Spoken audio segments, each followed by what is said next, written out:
உலகெங்கிலும் இருக்கும் கதைக்களம் நேயர்களுக்கு வணக்கம்.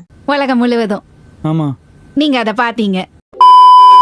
நீங்கள் பார்த்து கொண்டிருப்பது கதைக்களம் செய்திகள். செய்திகளை வாசிப்பது உங்கள் விஜய். புத்தாண்டு பிறந்த நிலையில் கடந்த ஆண்டு நிகழ்ந்த முக்கிய நிகழ்வுகளை இந்த செய்தி தொகுப்பில் காண்போம். இறுதியில் வரும் விளையாட்டு செய்திகளை மறக்காமல் காணுங்கள். தலைப்புச் செய்திகள். கடந்த ஆண்டு ஆரம்பம் முதலே சற்று பரபரப்பாகவே இருந்துள்ளது. அதிலும் ரஷ்யா, உக்ரைன், இஸ்ரேல், பாலஸ்தீனம் போன்ற நாடுகளிடையே நடந்து வரும் போர் மற்றும் சூடானில் நடந்து கொண்டிருக்கும் உள்நாட்டு போர் மக்களிடையே பதட்டத்தை மட்டுமின்றி உயிர் சேதத்தையும் பொருள் சேதத்தையும் அதிகரித்துள்ளது. இதனால் பல நாடுகள் தங்களின் பாதுகாப்பு துறைக்கான நிதிகளை அதிகரித்தது குறிப்பிடத்தக்கது. இந்த ஆண்டில் போர் நிறுத்தம் எதிர்பார்க்கப்படுகிறது. அதைத் தொடர்ந்து 2025 வெயிலின் தாக்கம் அதிகமாகவே இருந்துள்ளது. இயற்கையின் சீற்றம் அதிகரித்து வரும் நிலையில் சரி செய்ய முடியாத சீதோஷண நிலை மாற்றத்தை நோக்கி நாம் சென்று கொண்டிருப்பதாக வானிலை ஆராய்ச்சியாளர்கள் தகவல். கடந்த ஆண்டு நடந்த G20 உச்சி மாநாடு தென்னாப்பிரிக்காவில் நடந்த நிலையில் ஆப்பிரிக்க கண்டத்தில் நடந்த முதல் G20 உச்சி மாநாடு இதுவே ஆகும். இதனால் உலக அரசியலில் மேற்கத்திய நாடுகளின் ஆதிக்கம் சற்று தணிந்து ஆசியா மற்றும் ஆப்பிரிக்காவின் முக்கியத்துவம் அதிகரித்துள்ளது.